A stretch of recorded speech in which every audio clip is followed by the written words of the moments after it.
Bon, bonjour à tous. Nous allons continuer notre présentation de biologie du succès avec Tara. Et aujourd'hui, nous allons aborder le module 3, qui est la transformation de mon humanité et le travail sur le caractère. Donc, je m'adresse à toi. Quelle est la transformation selon toi? C'est quoi la transformation quoi de mon humanité? Oui.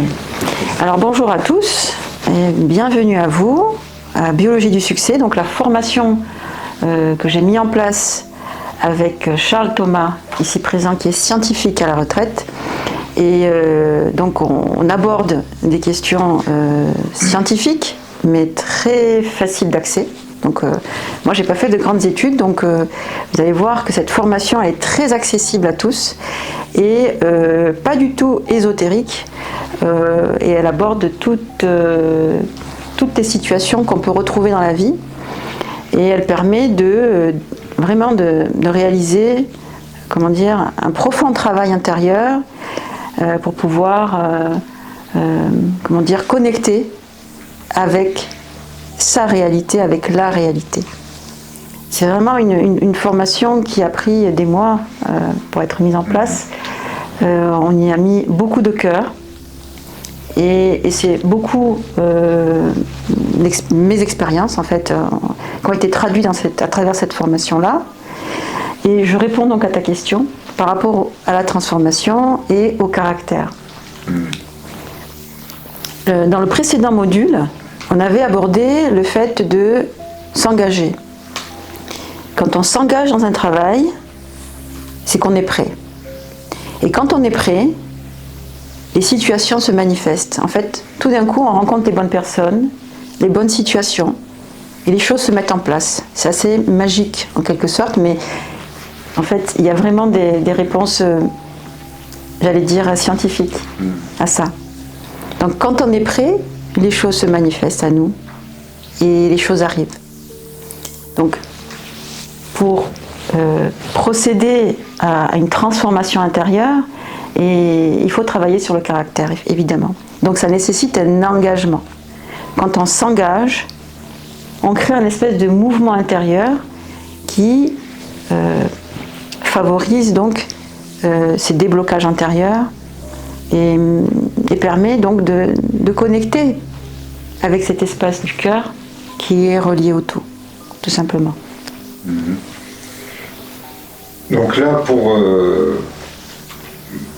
approfondir ce que tu as dit, bon, c'est vrai que on a parlé du corps subtil, l'esprit, il y a cette conscience individuelle. D'abord, on part de soi-même, je pars de moi-même, j'ai cette conscience de moi-même. Je suis d'abord identifié à mon ego.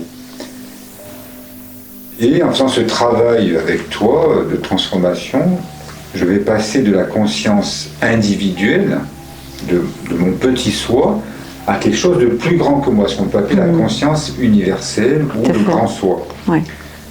Et donc, c'est ce que je dis, c'est décrit dans ta formation, c'est que progressivement, je vais passer de mon humanité avec mes limites, exactement, liées à ma conscience individuelle et mon ego, tout à fait, à une dimension plus universelle de moi-même qu'on peut appeler la divinité. Bon, c'est des termes. Tout à fait.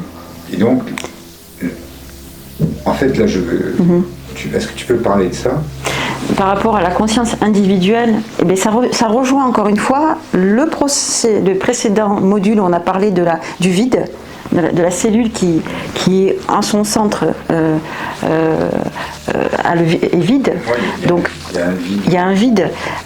Et ça rejoint un peu aussi encore une fois la notion d'espace où on a l'impression que c'est le vide. En fait, c'est le vide, quoi. Enfin, on va vers le vide.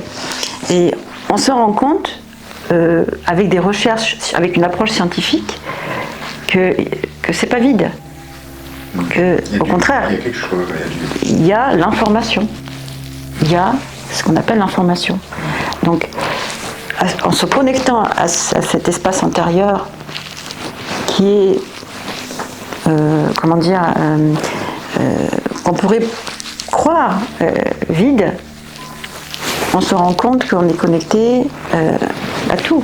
Voilà, il se trouve qu'il y a quelques années, j'ai fait des conférences en Europe et en France sur science et spiritualité. Bon, ça j'ai une base scientifique, mais ça fait 30 ans que je médite, donc ce dont parle Tara, la conscience, j'ai des notions là-dessus.